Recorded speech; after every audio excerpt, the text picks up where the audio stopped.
Hallelujah. Praise the Lord. Hallelujah. Hallelujah. Ẹ jẹ́ á gbàdúrà. Ìwọ tó pọ̀ nípa t'agbára.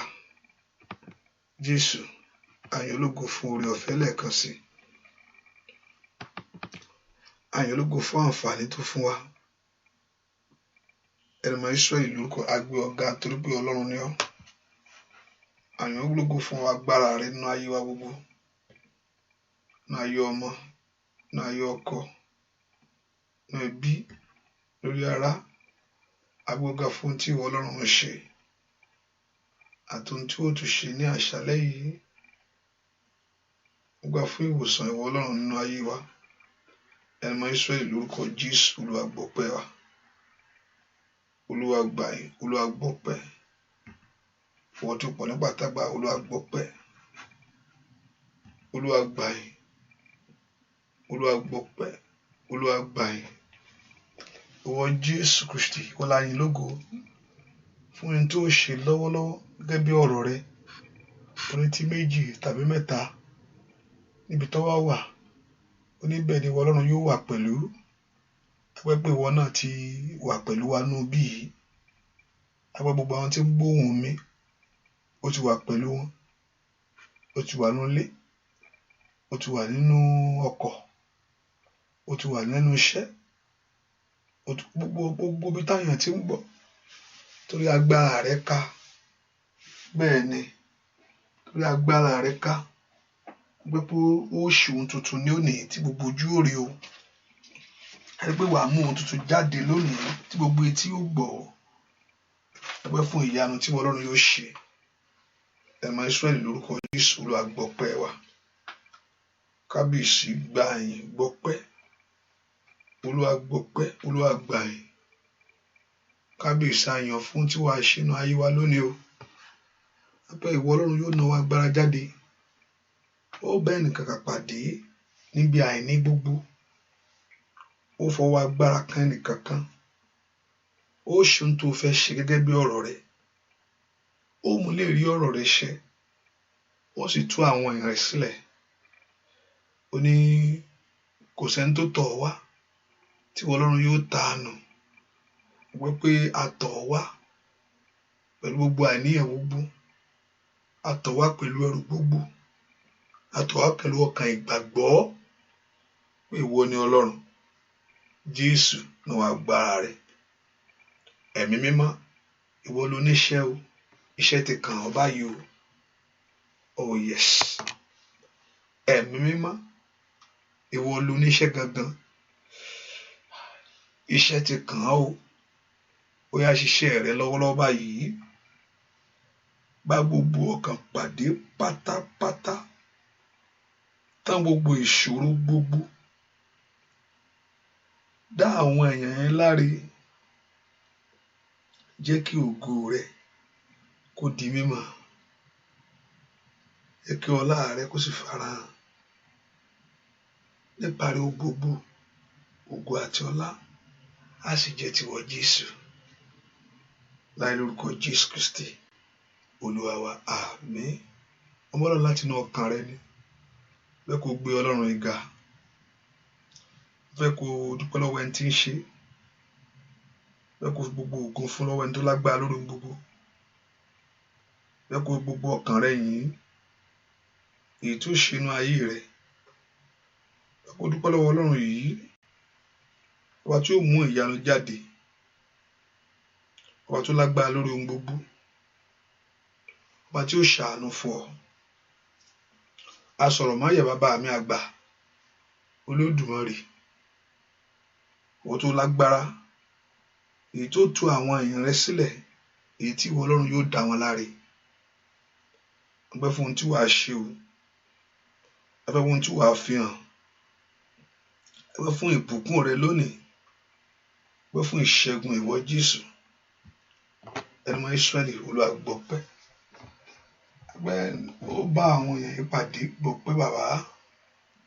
Bẹ̀rẹ̀ sí dúpẹ́ lọ́wọ́ Ọlọ́run fún ohun tí ó ṣe inú ayé rẹ ni. Kó gbé Ọlọ́run ga lọ́wọ́lọ́wọ́.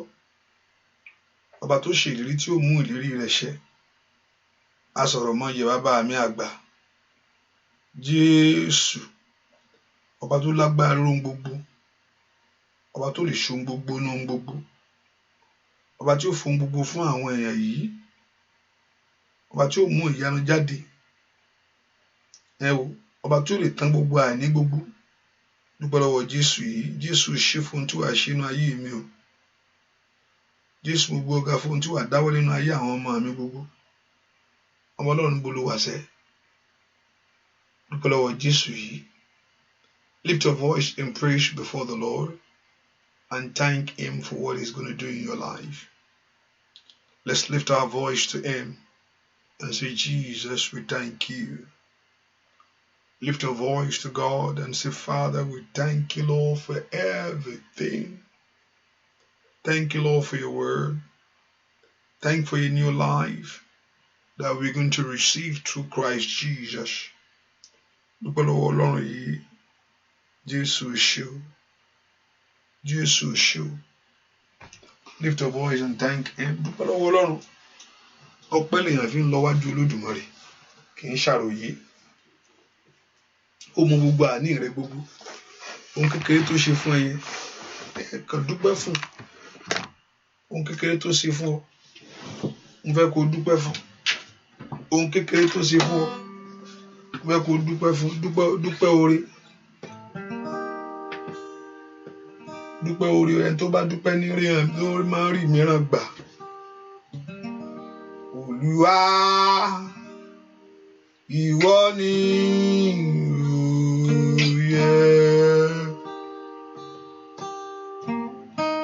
àti gbà ògo ọlá o, torí wo ìwọ ni ó dá ohun gbogbo. Olúwa ṣẹ́, ìwọ ni ó yẹ. Ó yá dúpẹ́. Olúwa, ìwọ ni ó yẹ láti gbà gbogbo ọlá, nítorí wọ́n ni ó dá ohun gbogbo. Olúwa ṣẹ́,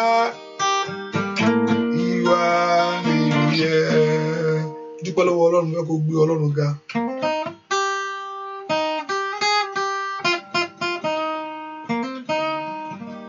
Dúpẹ́ lọ́wọ́ Ọlọ́run.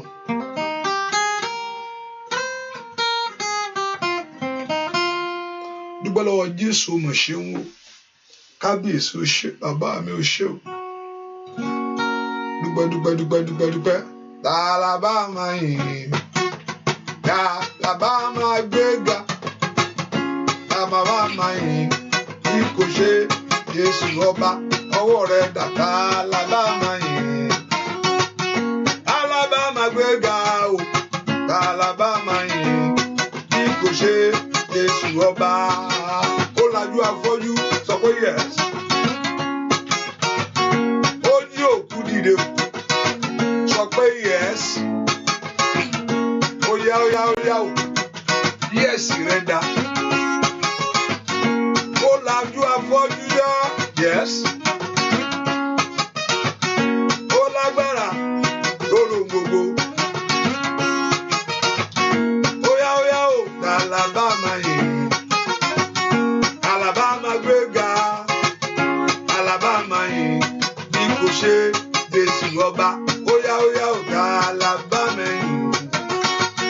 Tàlàbà máa gbéga. Tàlàbà máa yìn kò ṣe Jésù ọba. Ọwọ́ rẹ̀ dàṣẹ́ o. Ijó rẹ̀ dà. Ó wà láàyè, ó ń bẹ síbẹ̀ sẹ́. Ó wà láàyè, alágbára ni.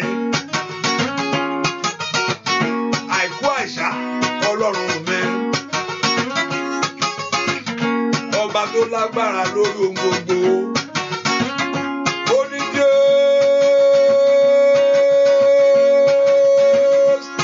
àkáyàbá alágbára níṣẹ́. Yóò ṣe ohun tuntun ní àṣálẹ́ yìí.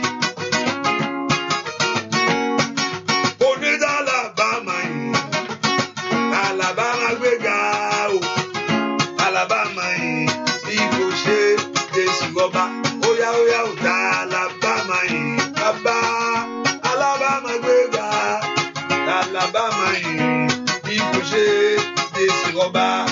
Ìrá lẹ́nu mi, ìrá lẹ́nu mi, ọwọ́ rẹ̀ dà, óyá óyá o, ìrá lẹ́nu mi.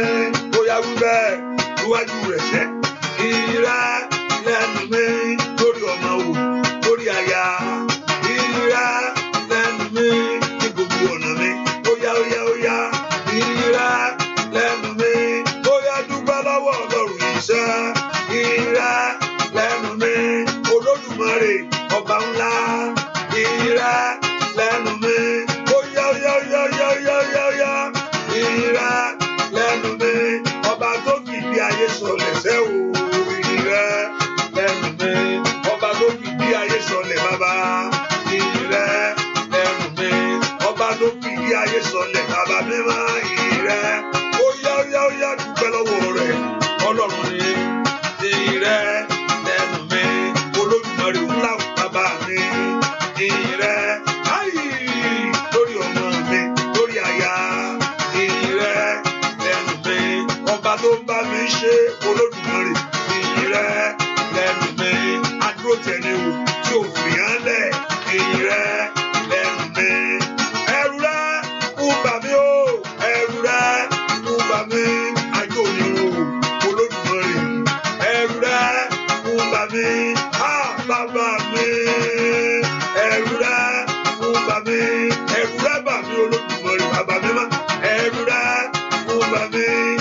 Mẹ́nu ọmọ ènìyàn fọ́hùn ẹ̀rù rẹ̀ ooo Jésù ẹ̀rù rẹ̀ àmì óyá óyá óyá óyá óyá óyá ẹ̀rù rẹ̀ fún bàmí Olódùmarè bàbá mi ẹ̀rù rẹ̀ fún bàmí ọba tó fọhùn tí ayé yọ ẹ̀rù rẹ̀ fún bàmí bàbá mi àgbà Olódùmarè ẹ̀rù rẹ̀ fún bàmí óyá óyá.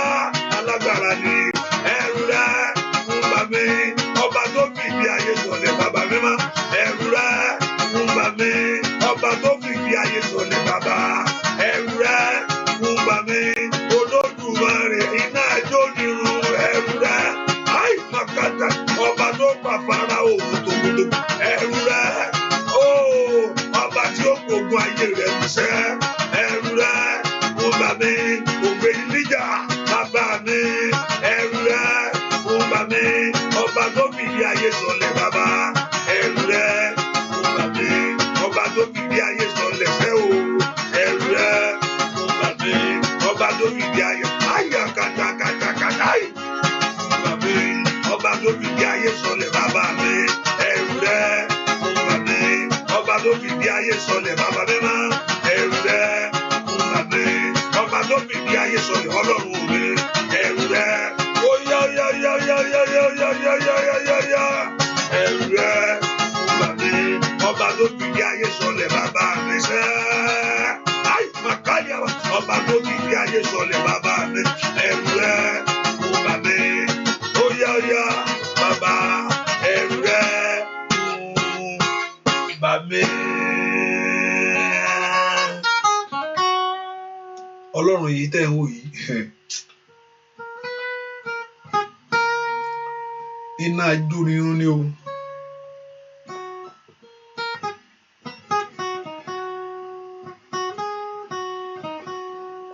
Iná ajónirun ni. Iná ajónirun ni bàbá. Bó ṣe dákẹ́ ilẹ̀ ní kẹra mọ́ mọ́ o.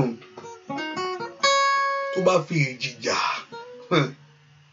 ilẹ̀ àrùn o. Ṣé omi ló fẹ́ fi jà? Ó lọ wo tsunami. ìyẹn gan èèyàn fi bẹ̀rù Ọlọ́run pé kò ṣeé mú bàbá mi àgbà tó bá ń wolú ẹran kan wolú ẹran ni o ọ̀tá ẹ̀ tó ń wòran láti jẹ yẹn yóò mú lálẹ́ yìí ogun kan kò sógun tó léwájú Olódùmarè ó lè fi ò lọ wo wildlife tí ń jó lọ Australia thank God ó ṣe àtúnmọ́ ti kú àbí bẹ́ẹ̀ ni kò wo bí iná ṣe ń dáná sí nǹkan ta ló fẹ́ mú Ọlọ́run too much is too much daddy God is too much daddy is too much èèyàn ò lè mú báwo ṣe fẹ́ ìjì lásán tó bá fẹ́ tó bá gba ilé báyìí ẹ̀rù á bà ọ́ pé kí lélẹ́yìí ìyẹn á sọ pé ó fẹ́ dún wájú Olódùmarè omi tó bá na omi kó ó fi omi na Fáráò pa ìwọ kẹ mo sọ ẹ mo ní kó jáwọ́ lóò jáwọ́ ìwọ máa sí ọkàn ẹ lé wàá dẹ máa ṣe pa ẹran Ọlọ́run ò dédé ó rí ọkàn Fáráò pé kò lè gbọ́ máa yóò lè gbọ́ mo rí tán pé ìwọ bọ̀ yìí mo rí pé kò lè gbọ́ ó sọ fún Mósè kò ní gbọ́ mo mọ̀ bẹ́ẹ̀ wọ́n á dẹ̀ fi ara hàn fún Fáráò Ọlọ́run ní àwọn ọmọ Egypt ń pè is God in Egypt Fáráò gangan Ọlọ́run ni they worship him and every plague òrìṣà ìlú yẹn the 10 plague that took place in Egypt òrìṣà gbogbo nǹkan tó ń bọ níbẹ̀ ni Ọlọ́run fi ìyà jẹ gbogbo òrìṣà yẹn pátá ṣé nǹkan tẹ àpọ̀lọ́ lẹ́ ń jẹ òkè Nile River gbogbo ilé tó ń bọ tó ń worship yẹn Ọlọ́run sọ́dẹ̀jẹ̀ ìgbà ní wọ́kẹ̀ mo gbogbo yín pẹ́ńtù nìyí ogun ayé ẹ̀ ràn lónìí bẹ́ẹ̀ torí ẹni tó sátọ̀ wá bá alágbára ni yóò gbà ọ́ yóò gbà ọ́ sọ fún Jésù gbogbo ẹ̀ṣẹ̀ tí ò ní jẹ́ kó rí mi gbà mọ̀kálíà gbogbo ẹ̀ṣẹ̀ tó fẹ́ sọ ọ́ di alágbára lórí mi torí pé ojú ẹ̀ ò kì í rí ẹ̀ṣẹ̀ ó ní ó sọ ní ọwọ́ Ọlọ́run òkúrú bẹ́ẹ̀ ni tirẹ̀ ò sí wúwo ó ní ṣùgbọ́n ẹ̀ṣẹ̀ wá ẹ pọ orúkọ Jésù gbogbo ohun tí ò ní jẹ́ kó rí mi gbà gbogbo ohun tí ò ní jẹ́ kó fi rí mi fàyọ ẹ̀ṣẹ̀ ran bàbá mi ni o tàbí ti ìyá mi tí ń béèrè fún ìdájọ́ everything that's in my life èyí tó ń béèrè fún ìdájọ́ lórí ayé mi pé àníṣe arákùnrin rántí tí ran ẹ ṣe o Ọlọ́run rántí tí bàbá ẹ ṣe rí o rántí tí yẹ ẹ dáwọ́ lérí mọ̀kálíà tó òfin jẹ́ kó rí mi gbà yí kalẹ̀ ibo kó prado ṣìkìlẹ̀ ibo kaba ṣùgbọ́n mo wá rántí pé ẹ̀jẹ̀ kan tó ta lórí igi àgbélébùú that you have shed the blood on the cross of Calvary ó ti tẹ̀jẹ̀lẹ̀ lórí igi àgbélébùú ẹ̀jẹ̀ náà ó wo ayé mi sàn mo káríabo síkáyàbọ̀ bẹ́ẹ̀ kó béèrè fún ẹ̀jẹ̀ ńlá ni bẹ́ẹ̀ kó béèrè fún ẹ̀jẹ̀ tí Jésù ta lórí igi àgbélébùú Olúwa rántí ẹ̀jẹ̀ rẹ̀ Olúwa rántí ẹ̀jẹ̀ rẹ̀ morúkọ Jésù màkàlíabo kó parun sájà morúkọ Jésù ẹni tó pọ̀ nípa àti agbára bẹ́ẹ̀ kó rántí ẹ̀jẹ̀ rẹ̀ lónìí ẹ̀jẹ̀ tó ta lórí igi àgbélébùú morúkọ Jésù Olúwa rántí ẹ̀jẹ̀ rẹ̀ Olúwa rántí gbè lọ́wọ́ lọ́rùn kí Ọlọ́run kó rántí ẹ̀jẹ̀ rẹ̀ nítorí ayé ọmọ rẹ̀ mọ̀kólí apasútàlébò ní orúkọ Jésù kó o bá ń jẹ́ kí olùfisùn kó dákẹ́ ní orúkọ Jésù Olúwa rántí ẹ̀jẹ̀ rẹ̀ kó o jẹ́ kí olùfisùn máa tó tólí kalaba máa tó tólí kelebo máa ṣí kelebo kapa orúkọ Jésù Olúwa rántí ẹ̀jẹ̀ rẹ̀ Olúwa rántí ẹ̀jẹ̀ rẹ̀ Olúwa rántí ẹ̀jẹ̀ rẹ̀ Olúwa rántí ẹ̀jẹ̀ rẹ̀ ask the blood of Jesus bèrè fún ẹ̀jẹ̀ náà kí ẹ̀jẹ̀ Jésù kó wẹ̀ ọ́ búàdúà lórúkọ Jésù Kristi Olúwa wa ró tẹ̀jẹ̀ rẹ̀ alágbára ró tẹ̀jẹ̀ rẹ̀ Jésù fún mi bàbá mi má gbà mí lọ́wọ́ ogun èṣù tẹ̀jẹ̀ rẹ̀ ní kí oorun ró tẹ̀jẹ̀ rẹ̀ alágbára ró tẹ̀jẹ̀ rẹ̀ Jésù mi bàbá mi má gbà mí lọ́wọ́ tẹ̀jẹ̀ rẹ̀ ní kí oró ó tẹ̀jẹ̀ rẹ̀ alágbára alágbára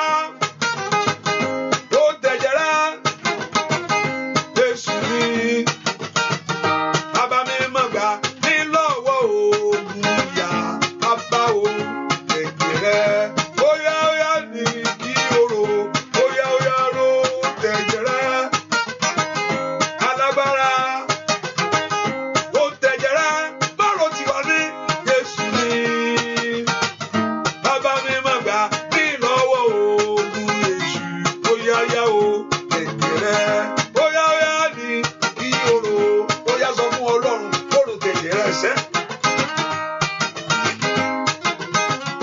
Ẹ̀jẹ̀ rẹ̀ ní kí oró bàbá mi mọ́ ó mú ìyà yìí kù nínú ayé wa o. Gbogbo ọwọ́ ìyà ó jáde pátápátá. Gbogbo ègún ìran, gbogbo ìyà tí ń bẹ́nu ìránṣẹ́. Ìlọ́kàtà yà. Gbogbo ẹ̀ṣẹ̀ tó ń bẹ̀ wò Olódùmarè bàbá mi mọ́ṣẹ́. Gbogbo ẹ̀ṣẹ̀ tó ń bèrè fún ìdájọ́. Ó yá ro tẹ̀jẹ̀ rẹ̀ lórí ọmọ o.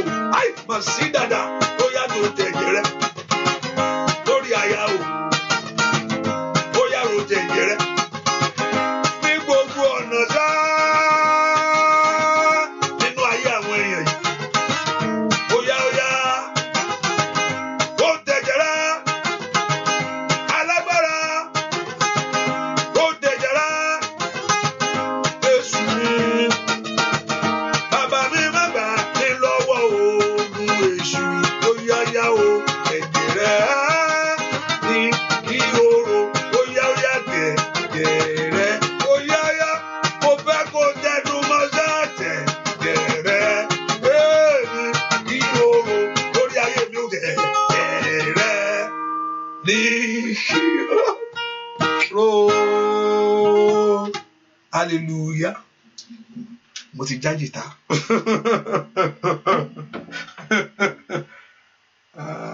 Jìtá ti já. Hallelujah. Praise the Lord. Praise the Hallelujah. Okay. Hallelujah. Ẹ pe orúkọ Jésù. Kí Olúwa kó ro ti ẹ̀jẹ̀ rẹ̀ nítorí ayé rẹ̀ lónìí. Olúwa ro ti ẹ̀jẹ̀ rẹ̀ nítorí iṣẹ́ mi sẹ́. Kí iṣẹ́ mi kó gba àtúnṣe ńlá. Olúwa ro ti ẹ̀jẹ̀ rẹ̀ nítorí ayé àwọn ọmọ mi gbogbo. Bẹ́ẹ̀ kó orúkọ Jésù. Olúwa ro ti ẹ̀jẹ̀ rẹ̀ nítorí ayé mi. Olúwa ro ti ẹ̀jẹ̀ rẹ̀ nítorí ilé mi gbogbo. Ask Jesus Christ.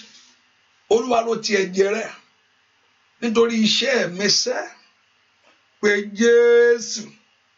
Olúwa ro ti ẹ̀jẹ̀ rẹ̀ ní gbogbo ọ̀nà mi.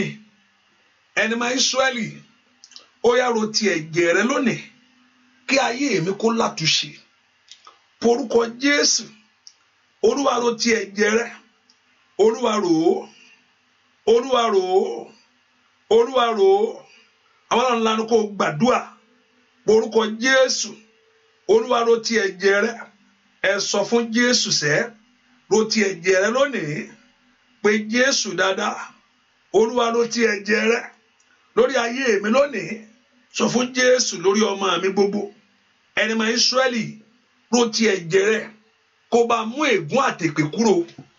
Ask Lord Jesus Christ. Lord, consider your blood concerning my life, concerning my children, concerning my family. Ask him the blood of Jesus. I plead the blood. I plead the blood. I plead the blood. I plead the blood. I plead the blood. I plead the blood. I plead the blood. I plead the blood. I plead the blood. Borúkọ Jésù. I plead the blood. As the blood of Jesus. Pé Jésù dáadáa. Makila basanto prado teke. As the blood of Jesus. to wash your life. Ẹ sọ fún Jésù kí ẹ̀jẹ̀ rẹ̀ kó wẹ̀ ọ́. Olúwa fẹ̀jẹ̀ rẹ̀ wẹ̀ mí. Olúwa fẹ̀jẹ̀ rẹ̀ wẹ̀ ayé mi. Olúwa fẹ̀jẹ̀ rẹ̀ wẹ̀ mí. Pé Jésù dáadáa. Ẹni tó pọ̀ nípa tagbára. Gbọ́ àdúrà lórúkọ Jésù Kristi. Olúwa wá. Ẹ sọ fún Jésù. Ẹ̀jẹ̀ Jésù wẹ̀ ayé mi lónìí. Ask the blood of Jesus Christ to cleanse you. Ẹ̀jẹ̀ Jésù lọ sí orísun ogun ayé mi kó bá ń díbẹ̀. Go to the source of my battle. Tí orísun ogun bá sì ń ṣàn, kò sí bí èèyàn ṣe fẹ́ bọ̀. If the main source of your battle is still flowing, there's no way the person will survive. There's no way, there's no victory. Hallelujah. That's why the Bible declares if the foundation is faulty, what can the righteous do? What can the righteous say? So you must the Lord do that the blood of Jesus to go to the source of that thing in your life. Olúwa lọ sí orísun ogun ayé mi lónìí. Ẹ̀jẹ̀ Jésù bá ń dípa. Mẹ́kọ̀ọ́ porúkọ Jésù. Ẹ̀jẹ̀ Jésù bá ń dípa. Orísun ogun ayé mi o. Mòólì àkàlì àbò ṣàǹtàlẹ̀ àbò kòpálíà. Porúkọ Jésù. Màtótó tolikẹrẹbò. Lakato brada katalabo. Le prende tekelebo. Porúkọ Jésù. Masike telebo. Repatolia ó lọ sí orísun ogun ayé mi. Lónìí kó bá ń dípa. Porúkọ Jésù. Ó yá lọ sí orísun ogun ayé mi lónìí. Olúwa dípa. Olúwa dípa. Go to the source of my battle. Go to the source of my problem this hour. Sọ fún Jésù. Olúwa lọ sí orísun ogun ayé mi. Olúwa, go to my foundation. Go to the foundation of my life. Mo bí tí orísun ìkorò tí ń ṣàn wá o. Where the bitterness is flowing. Where disappointment is flowing. In the name of Jesus.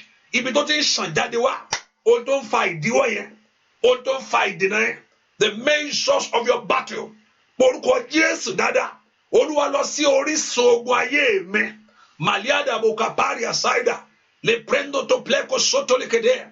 Somebody lift up voice to God. Ọlọ́run lọ sí orísun ogun ayé mi. Ẹni tó pọ̀ ní pàtàgbára. Bá ń lọ sí orísun ogun ayé mi. Porúkọ Jésù. Olúwa lọ sí orísun ìdíwọ́ lónìí. Olúwa lọ sí orísun gbèsè. Porúkọ Jésù. Makali aboko pari abo. Shateli bakandelebo. Maike rebate. Le sondo bradekete. Porúkọ Jésù dáadáa. Olúwa lọ sí orísun ogun ayé mi o. Go to the church. Go to the foundation. Porúkọ Jésù. Ó yá lọ sí orísun ogun ayé mi lónìí. Ó yá gbàdúrà. Porúkọ Jésù. Lọ sí orísun ogun ayé mi. Le parasa tokaye. Maye ketelebo kapa. Masi telebo kapa. Li prendo tokelebo. Masi ketelebo. Porúkọ Jésù dára. Olúwa lọ sí orísun ogun ayé mi. Ó yá. Lọ sí orísun ogun ayé mi. Lọ sí orísun ogun ayé mi. Porúkọ Jésù dáadáa. Ó yá lọ sí orísun ogun ayé mi. Sọ fún Jésù. Olúwa lọ sí orísun ogun ayé mi. Porúkọ Jésù dáadáa. Olúwa lọ sí orísun ogun ayé mi. Ask the Lord, go to my foundation and begin to repair and begin to renew. Go to my foundation and begin to repair and begin to renew. Porúkọ Jésù lọ sí orísun ogun ayé mi. Gbàdúrà, somebody pray. Makata tatata di boraba. Somebody open your heart to God. Pé Jésù dáadáa. Le prendo shiketelebo. Gbàdúrà, gbúà. Hallelujah. Hallelujah. Jésù yìí Ọlọ́run ló jẹ́. Jésù yìí alágbára ni o. Òde o yóò tú ní sílẹ̀ o. Jésù yìí o ọba iye. Oya. Jésù yìí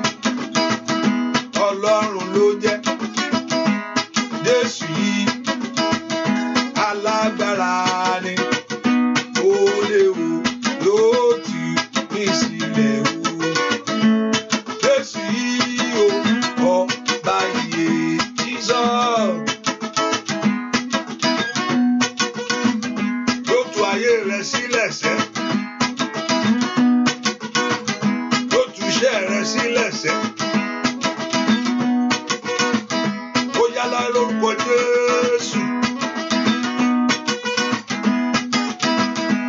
Jésù yìí Ọlọ́run ló jẹ́ṣẹ́.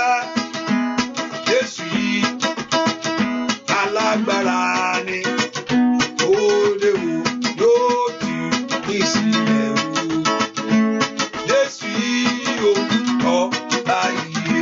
Óyá óyá óyá o. Jésù yìí Ọlọ́run ló jẹ́. Jésù yìí óyá óyá o alágbára ni. Òde wo yóò tú ní sílẹ̀ o. Jésù yìí o ọba iye alágbára o. Bàbá mi ńlá. Set me free, O Lord. I want to be free from every shame. I want to be free from disappointment of life.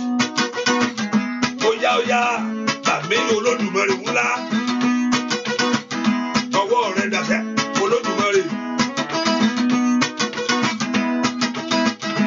Jésù yìí Ọlọ́run ló jẹ́. Jésù yìí alágbára ni. Òde wo yóò tú ní sílẹ̀ o. Jésù yìí o ọba iye. Óyá óyá óyá o. Jésù yìí Ọlọ́run ló jẹ́. Jésù yìí alágbára ni. Òde wo yóò tú ní sílẹ̀ o. Jésù yìí o ọba iye. Óyá óyá o. Òde wo yóò tú ní sílẹ̀ o. Jésù yìí o ọba iye. Óyá óyá. Òde wo yóò tú ní sílẹ̀ o. Jésù yìí o ọba iye. Óyá sọ bẹ́ẹ̀. Òde wo yóò tú ní sílẹ̀ o. He's here to set you free. Oh, ọba iye. Bàbá mi máa o. Òde wo yóò tú ní sílẹ̀ o. Jésù yìí o ọba iye. Òde wo yóò tú ní sílẹ̀ o. Jésù yìí óyá óyá ọba iye. Bàbá mi máa o. Òde wo yóò tú ní sílẹ̀ o. Jésù yìí o ọba iye. Òde sá òde wo yóò tú ní sílẹ̀ o. Jésù yìí o ọba iye. Orúkọ Jésù Olúwa tú mi sílẹ̀ ní àṣálẹ́ yìí. Ọwọ́ agbára rẹ kó kàn mí. Set my life free tonight. I want to be free. I want my life to be free tonight. Mo fẹ́ bọ́. I want to be free for what is happening in my life. Mo fẹ́ bọ́. Mention those things. I don't know that very thing. Èmi ò mọ̀ tó ń ṣẹlẹ̀ sí ọ. Ṣùgbọ́n mo fẹ́ kó o pe Jésù dáadáa. Olúwa mo fẹ́ bọ́. Orúkọ Jésù. Olúwa mo fẹ́ bọ́. Mẹ́kọ̀ọ́ porúkọ Jésù. Màkàrí àbò sándàrí àbàkátà. Pe Jésù dáadáa. Ọlọ́run tó pọ̀ nípa àti agbára. Mo fẹ́ bọ́ lọ́wọ́ àṣetì. Mo fẹ́ bọ́ lọ́wọ́ àmúbọ́. Mo fẹ́ bọ́ lọ́wọ́ àṣetì. Porúkọ Jésù. Mo fẹ́ bọ́ lọ́wọ́ àmúbọ́. I want to be free, O God. Mẹ́kọ̀ọ́ porúkọ Jésù ni. Mo fẹ́ bọ́. Olúwa tú mi sílẹ̀. Olúwa tú mi sílẹ̀. Olúwa tú ayé mi sílẹ̀. Olúwa tú iṣẹ́ mi sílẹ̀. Olúwa tú ayé ọmọ mi sílẹ̀. Olúwa tú ilé mi sílẹ̀. Porúkọ Jésù. Ayé mi kó gba ìtúsílẹ̀. Porúkọ Jésù. Iṣẹ́ mi kó gba ìtúsílẹ̀. Porúkọ Jésù. Likaliebo ko prando shiketelebo. Matekerebo tonto prekata. Porúkọ Jésù. Mo fẹ́ gba ìtúsílẹ̀. Somebody lift your voice to God. Pe Jésù dáadáa. Mo fẹ́ bọ́ lọ́wọ́ àṣetì. Olúwa mo fẹ́ bọ́ lọ́wọ́ àmúbọ́. Ní orúkọ Jésù, I want to be free, oh God. I want my life to be free, oh God. I want my liberty, oh God. Mo fẹ́ bọ́ lọ́wọ́ ogun tó dá ayé mi dúró. Mo fẹ́ bọ́ lọ́wọ́ ogun tó mú ayé mi dání. Somebody lift your voice to God. That the Lord Jehovah God to set you free. Mo fẹ́ bọ́ lọ́wọ́ ìdè ọ̀tá. Mo fẹ́ bọ́ lọ́wọ́ ogun ìran. Mo fẹ́ bọ́ lọ́wọ́ ogun ìdílé. Ẹ pe orúkọ Jésù. Mo fẹ́ bọ́. I want to be free. Mo fẹ́ bọ́. I want to be free. Ní orúkọ Jésù. In Jesus' name we pray. I want you to lift your voice and call upon the Lord. I want you to tell the Lord, Lord, let my life begin to know this. Ayé mi kó bẹ̀rẹ̀ sí mọ eléyìí. That very thing that your life has not yet experienced. You see people around you having it. Orí gbogbo àwọn èèyàn tó wà lẹ́gbẹ̀ẹ́ rẹ tó ní. You see people around you moving forward. Orí gbogbo àwọn èèyàn tó wà lẹ́yìn àwọn tó wà ní lẹ́gbẹ̀ẹ́ rẹ tó ń lọ síwájú. You see people around you going to work. Wọ́n lọ síbi iṣẹ́ ṣùgbọ́n wọn ò rí bí kankan gbà lọ. You see people around you getting their papers. Àwọn èèyàn wọ́n ní ìwé ìgbélú láti ṣe ohun tó yẹ kán ṣe. Ẹni tó bá tí ò ní ìwé ìgbélú ló mọ̀. For those that don't have the freedom to exercise their liberty in anywhere they live, kò ṣe nǹkan tó dáa. Kéèyàn má lè, even though it's not something, when you're aiming for something in life and you can't able to get things, that very thing is not a good thing.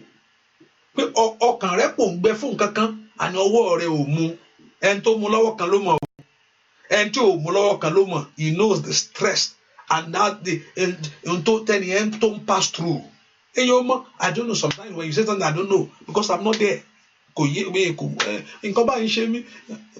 Mo gbọ́ náà ni because mi ò mọ̀ ni. I can only, but ẹni tó ń ṣe ẹni tí nǹkan yẹn ń ṣe ló mọ̀ pé àbá kí ni ń ṣe mí náà. I know this is going on in my life and I don't want it. Matalibo koparo shetelebo kaba. Olúwa dìde. Olúwa dìde. Dìde sẹ́nu ayé mi kó ràn mí lọ́wọ́. Àbáwọn kan bẹ n ò fẹ́ láyé mi mọ́. There's one stigma in my life I don't want in my life anymore. Àbáwọn kan bẹ o tí n ò fẹ́ láyé mi mọ́. Bá mi mú kúrò, Jésù alágbára o. Bá mi mú kúrò, Jésù á dá mi láre. There's one thing in my life that I don't want anymore. Àbáwọn kan bẹ o, n ò fẹ́ nulé mi mọ́. Àbáwọn kan bẹ, n ò fẹ́ nu ọmọ mi mọ́. Lágbára bàbá o, bá mi mú kúrò, Jésù wá dá mi láre. Óyá o, àbáwọn kan bẹ, n ò fẹ́ láyé mi mọ́. Gbèsè ní àbáwọn kan bẹ, n ò fẹ́ láyé mi mọ́. Óyá o, bá mi mú kúrò, Jésù wá lágbára. Àrọ́mọbí, bá mi mú kúrò, Jésù wá dá mi láre. Ọwọ́ ìfọ́jú, óyá gbà mí o. Lọ́wọ́ ìṣòro tú wọn sílẹ̀. Lọ́wọ́ ogun adóti ayé ẹni. Ogun tó dójú tì ẹni láàrin ẹbí. Ogun tó ń fìyà jẹ ayé ẹni ò bàbá. Àkókò ti tó Olódùmarè ńlá. Ó yá náwó agbára rẹ̀ sẹ́. Màkàyàrá ó yá náwó ṣẹ́gun rẹ̀ sẹ́ o. Abánijẹ́ òde ọ̀run ńlá. Mo fẹ́ mọ́ àṣetì ni. Ó yá gbàdúrà ó ìyá gàdàjà yóò ṣe tètè yá. Ohun tó ń ṣẹlẹ̀ nú ẹbí mi fẹ́ mọ́. Ogun tí ń fa ayé ẹni sẹ́yìn, I don't want it anymore. Bàbá, àbáwọn kan bẹ o, n ò fẹ́ láyé mi mọ́. Ọmọ Ọlọ́run o. Àbáwọn kan bẹ, n ò fẹ́ láyé mi mọ́. Bá mi mú kúrò, Jésù wá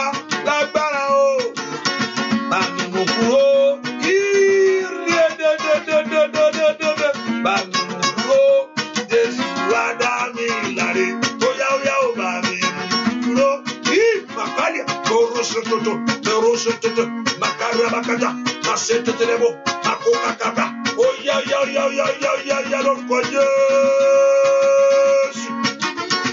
Àmì mú kúrò gbogbo àbàwọ́n, every stigma, every mark of enemy. Ó yá bá mi mú kúrò, Jésù wá dá mi láre. Ẹ lórúkọ Jésù gbogbo ogun tó lóun wá dúró nú ayé mi ni. Olúwa bá ń bẹ́ná sí. Every battle in my life that is saying that is ready to stay. Ogun tó lóun wá dúró ni. Ogun tó lóun wá gbàyè ni. Every battle of your life, they say, I'm here to stay. I'm here to remain here. Olúwa bá mi fi náà run ojú. Olúwa bá mi ní ogun ayé mi lára. Ogun ayé mi ti ń fẹ́. Olúwa bá mi ní ogun ayé mi lára. Mi ní kóró sẹ́ni. I don't say you should think about anybody. You just praise. You just fight the battle in the spirit. Don't think about no one. Don't think about no one. Má wo ẹni kankan náà ọkàn bó ṣe ń gbàdúrà yẹn. Olúwa bá mi ní ogun àìní lára. Ohun tó ń ṣẹlẹ̀ ni kó sọ kí Ọlọ́run kó ní lára. Ẹ̀mí kẹ́mi yẹn Olúwa ní lára. Ẹ̀mí ìtìjú yẹn, that spirit operating in my life. Ogun tó sọ pé òun wá dúró ni. Gbogbo ogun tó lóun wá dúró nínú ayé mi ni. Gbogbo ogun tó ní pé I'm here to stay. Ní orúkọ Jésù. Olúwa tó pọ̀ ní pàjágbára. Olúwa bá mi ní lára. Olúwa bá mi ní lára. Olúwa bá mi ní lára. Ní orúkọ Jésù. Olúwa bá mi kó iná mọ́. Àní gbàdúrà. Ní kàlíbà kó parun Sátán. But everything that we are going through in your life. Ogun tí o fẹ́ jáwọ́. Ogun tí o fẹ́ kúrò ní ayé mi. Olúwa bá mi ní lára. Ní orúkọ Jésù. Olúwa ní ogun ayé mi lára lónìí. Olúwa ní ogun ayé mi lára lónìí. Olúwa ní ogun ayé mi lára lónìí. Ọmọ Ọlọ́run lanu kó gbàdúrà kí Ọlọ́run tó pọ̀ nípa àti agbára kó ní ogun ayé ẹ lára. Kó ní ogun ayé rẹ lára. Kó ní ogun ayé rẹ lára. Ní orúkọ Jésù. Olúwa ní ogun ayé mi lára. Ogun àìrọ́mọbí. Olúwa ní lára. The spirit of barrenness. The spirit of disappointment, the spirit of failure, ni katolia bakapayabo, ni prendo kapiro kata, ogun ayé àwọn èèyàn yìí, Olúwa ní ogun náà lára, Olúwa ní ogun ayé àwọn èèyàn lára, Olúwa ní ogun ayé àwọn èèyàn lára, Olúwa ní ogun ayé àwọn èèyàn lára, ogun ayé wa Olúwa ní lára lónìí, gbàdúrà lórúkọ Jésù Kristi, Olúwa wa. I told us earlier on, the Lord punish the gods in Egypt. Ó fi ìyà jẹ gbogbo Ọlọ́run tó gbẹ́kẹ̀lé. Gbà tí ìnira bá Fáráò, ó sọ fún pé please pack your load and go. Please, Pharaoh said, please pack your load and leave now. Gbà tí Ọlọ́run ní wọn lára tó mú gbogbo àkọ́kọ́. Torí wọn ni ó bẹ̀rẹ̀ lórí àkọ́kọ́ ni. God started with the firstborn. Assuming Pharaoh refused not to go, I believe he will start to the second too. He will finish everyone in Egypt. Àtọ́ bẹ̀rẹ̀ pẹ̀lú àkọ́kọ́, ilé Pharaoh náà gbé sọ́mbẹ̀. Tó wá pẹ̀lú tó fẹ́ console ara wọn. Bẹ́lẹ̀ inú ilé igbe burúkú ní dún lé rẹ̀ ṣàmì dáadáa. Àmín. Nǹkan ṣẹlẹ̀ ní Egypt láyẹjọ́ yẹn. Kójúmọ́ nǹkan ti rẹ̀. And they can tell this is the hand of God. But ohun tó ṣẹlẹ̀ sí gbogbo wọn nìyẹn. At least one take note láàárọ̀ ìgbà tí gbogbo wọn bá ń fi ẹ̀jẹ̀ when they are putting the blood by the doorpost of their house. Tí wọ́n gbọ́dọ̀ pa àwọn kí ló ṣe àwọn ọmọ Israẹli yìí náà kí ló ṣe wọ́n náà tọkàn pa ewúrẹ́ tó ń fi ẹ̀jẹ̀ sí tó ń ṣe gbogbo ẹ̀. And the Egyptian don't know, but any Egyptian that also obey, me ṣe foolish o, jẹ́ kí sáré ṣe bọ́ ṣe ń ṣe yìí o, ikú ò ní wọlé ẹ̀. Yes, àwọn ọmọ Egypt náà bá ọmọ Israeli jáde. Those that look that so wise so wise among them have that thought. Oh, what are they doing? Let me do the same thing. And put the blood post there. Tí áńgẹ́lì ikú ẹ bá kọjá kò ní wọnú ilé ẹ̀ kò bá jẹ́ Egypt because he has tapped in the grace of God. He has stretched forth his hand to God, the Almighty One. And this Almighty God is a merciful God. Ahab supposed to die with Jerichos. Jerichos, or what do you want to put it with? Jerichos, okay. Hallelujah. But also she tapped in the grace of God. Mercy was released unto her.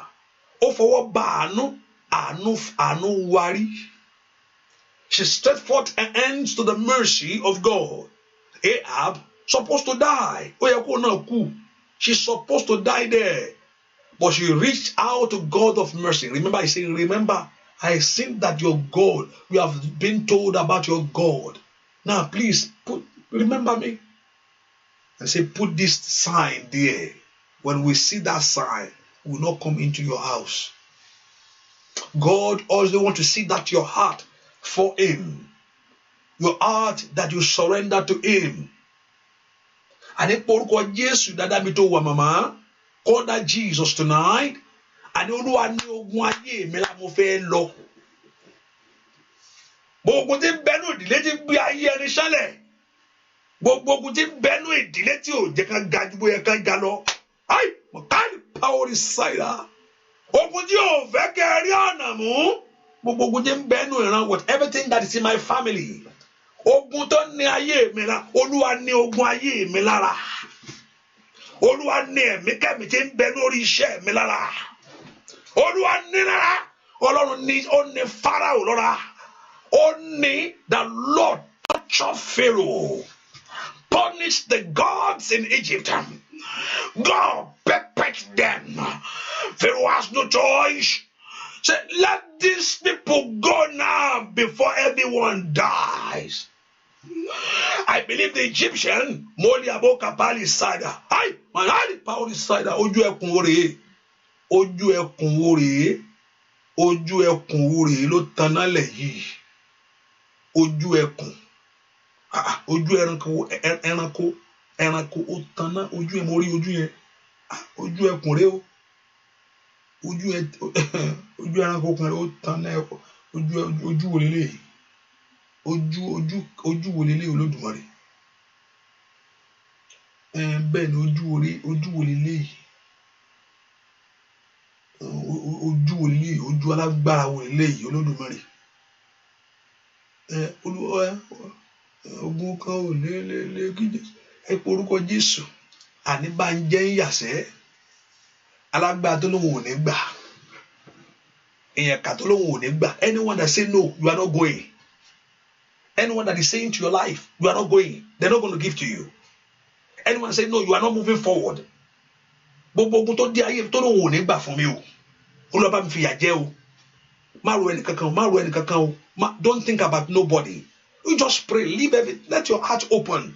Olúwa bá mi Ọlọ́run mọ̀ o ní ìkó sọ pé ilé màmá lágbájá Olúwa jọ̀ọ́ ilé wọn bá mi dálé wọn rú o màmá kí ló ń ṣe mí o Olúwa bá mi lọ sí ilé wọn àwọn àdúrà mi tó bá gbọ́ àdúrà mi àkàmà náà nígbà kí ni ilé ń sọ Ọlọ́run ní ṣe bó ṣe ń ṣe yẹn I'm telling you Ọlọ́run ní ṣe bẹ́ẹ̀ Ọlọ́run yìí olójà kí n máa ń pẹ́nu àdúrà gbà mí àwọn kí ló ń sọ iná kan ń sọ fún mi fún mi jọ sọ nǹkan tó ń sọ Olúwa bá mi lọ ní gbogbo àwọn ọmọ ẹ̀ gbogbo àwọn ọmọ ẹ̀ kí gbogbo àwọn ọmọ ẹ̀ bá mi ṣe gbogbo àwọn ọmọ ẹ̀ léṣe o bá mi gbogbo àwọn ọmọ ẹ̀ kó wọ́n bẹ̀rẹ̀ sí gbogbo àwọn ọmọ ẹ̀ kó bẹ̀rẹ̀ sí rí nǹkan mi o gbogbo àwọn ọmọ ẹ̀ kó bẹ̀rẹ̀ sí rí kankan o gbà mí màá rẹ̀ pé kí ni ń sọ ìtọ́jú kan náà ní ṣe bó ṣe ń sọ yìí àwọn ọmọ ta ni ṣé ó kàn kán náà gbàdúrà káwọn ọmọ tiẹ̀ náà rí bẹ́ẹ̀ kò tiẹ̀ kí màmá ló ń ṣe o àtàwọn ọmọ ẹ̀ àwọn ọmọ ẹ̀ gbogbo àtúkò gbogbo ọmọ tiẹ̀ ni ẹ mọ̀ pé gbogbo àwọn ọmọ ẹ̀ kọ́ bẹ̀ sí rí nǹkan kọ́ bẹ̀ sí rí kíní kọ́ kọ́ bẹ̀ gbogbo àwọn ọmọ ẹ̀ kó kọ́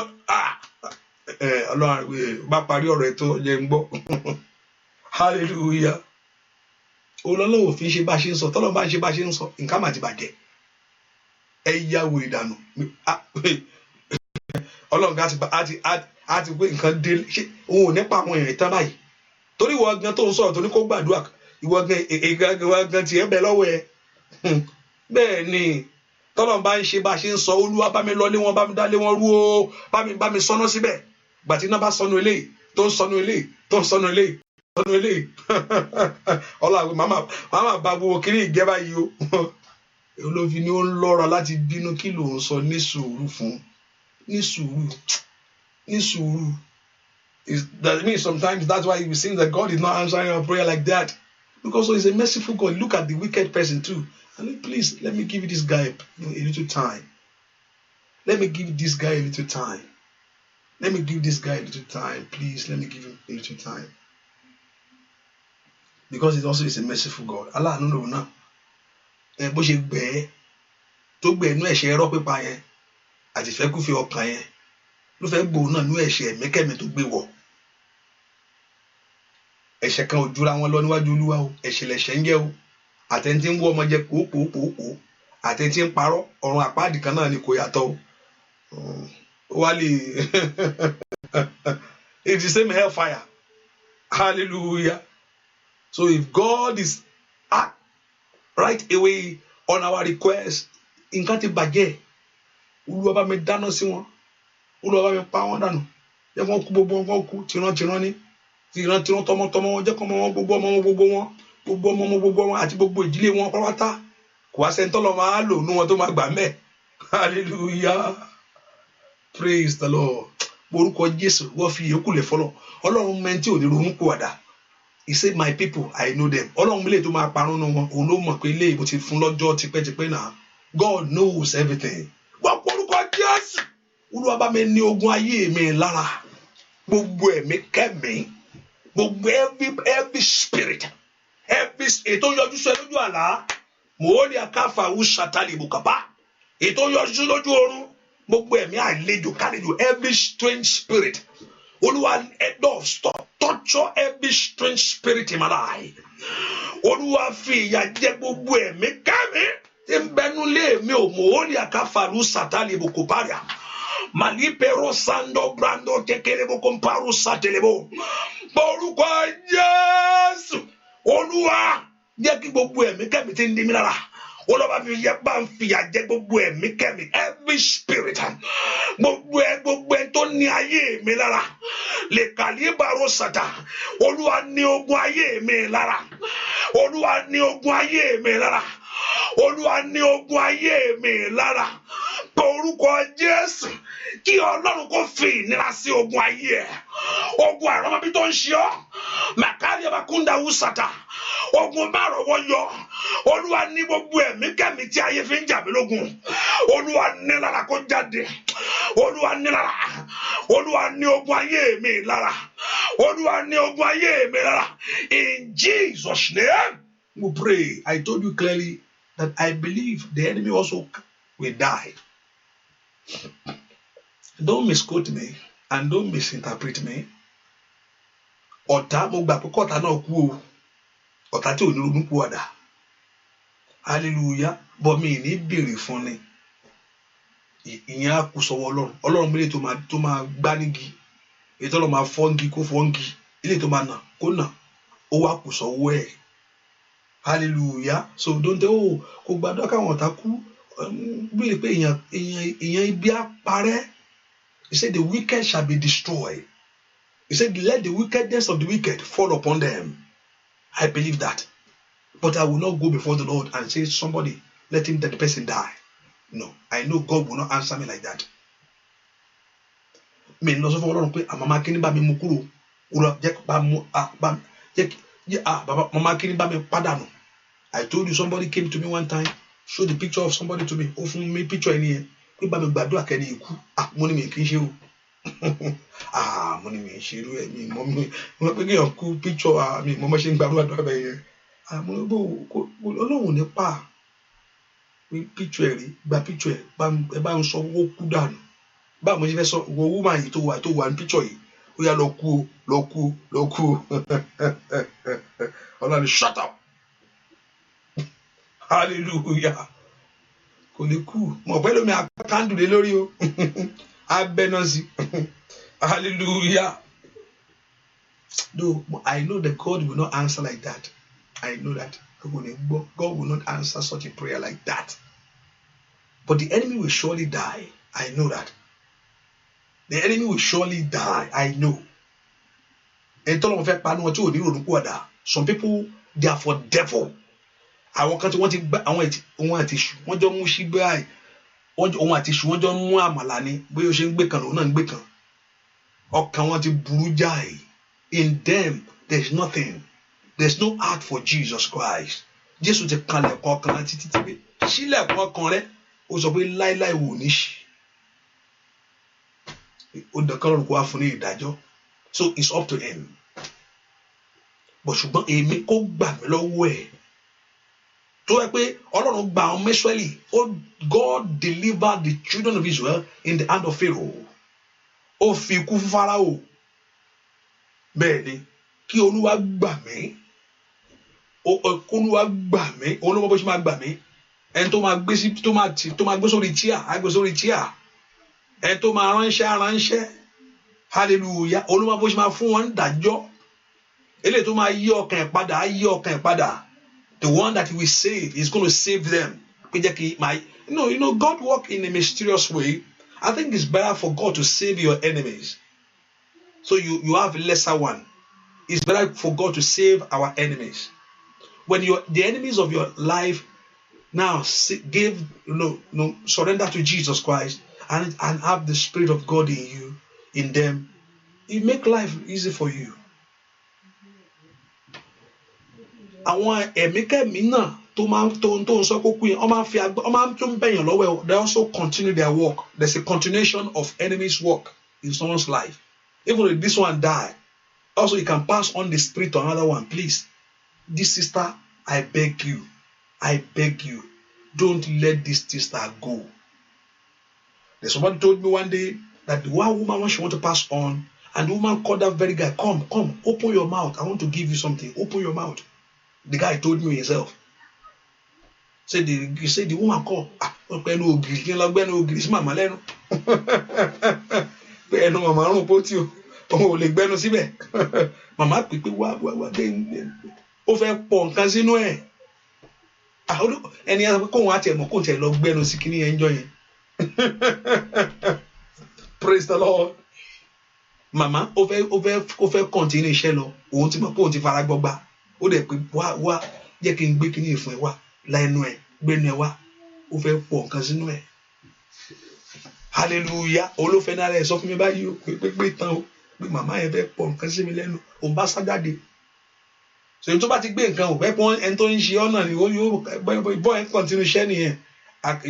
Bọ́ ẹ̀ kan bẹ̀ sí 8 mi náà láti jọ tó ń like mi tẹ́lẹ̀ ó ti gbé nǹkan mi nù. You have swallowed something.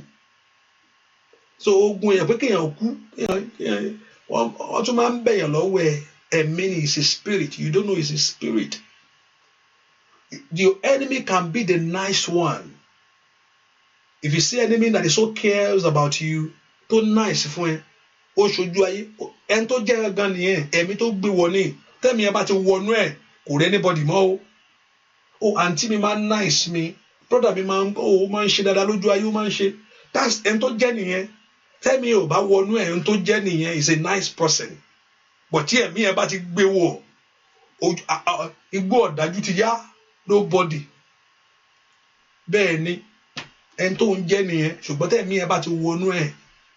Sin shall not have a dominion over you. When something have a dominion over someone, it controls you.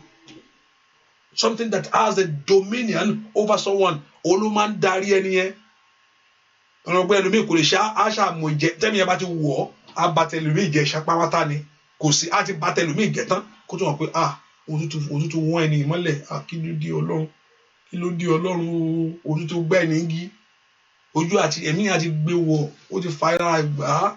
That's why the Bible says sin shall not have a dominion over your life.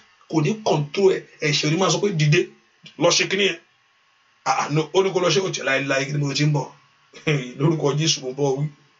Sin shall not have a dominion over you. When something has a dominion over someone, it controls the person. Olúmọ bá ṣe darí ẹ̀ lọ síbẹ̀ yẹn lọ jẹ wọ́n á dẹ̀ jẹ wọ́n kó tó jẹ wọ́n á ti jẹ wọ́n tán kan tó mọ̀ kí mo tún jẹ yìí mo tún jẹ nǹkan nu. Lórúkọ Jésù gbogbo ẹ̀mí kẹ̀mí gbogbo agbátagbá táyé fi ń ní ọ lára, every spirit that the enemy is using against your life, gbogbo agbára gbogbo ẹ̀mí kẹ̀mí gbogbo àjòjì ẹ̀mí tí ayé fi ń ba ìrìn àjò ẹ jẹ́, that the enemy is using to torment your life, to torment your progress in life, let Jehovah God begin to torture them now. Kí Olúwa bẹ̀rẹ̀ sí fìyà jẹ mí náà, mananda liaboko para, lito prendo to prende kẹ. But Jesus pàdé araga. Are you here to destroy us before our time? So Sátánì mọ̀ pé Ọlọ́run máa destroy òun. Mi kúlà kúndà kú sàtàyà. Gbogbo agbára tó fẹ́ bà gbogbo rẹ jẹ́. Every power that want to destroy great things in life. Gbogbo agbára tó fẹ́ yí gbogbo rere dànù. Ní orúkọ Jésù, let Jehovah God begin to destroy such power in the name of Jesus. Ó yá bọ́ lọ́wọ́ ogun. Ó yá pọ̀ orúkọ Jésù. Olúwa mo fẹ́ bọ́ ọ́.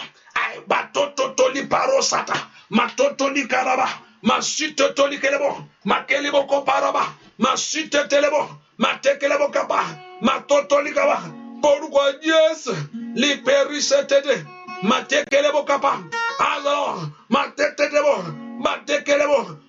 dua, lórúkọ Jésù Kristi, Olúwa wa mo ní Jésù bá ní mi pàdé. Ọmọ Ọlọ́run ṣẹ́gun rẹ̀.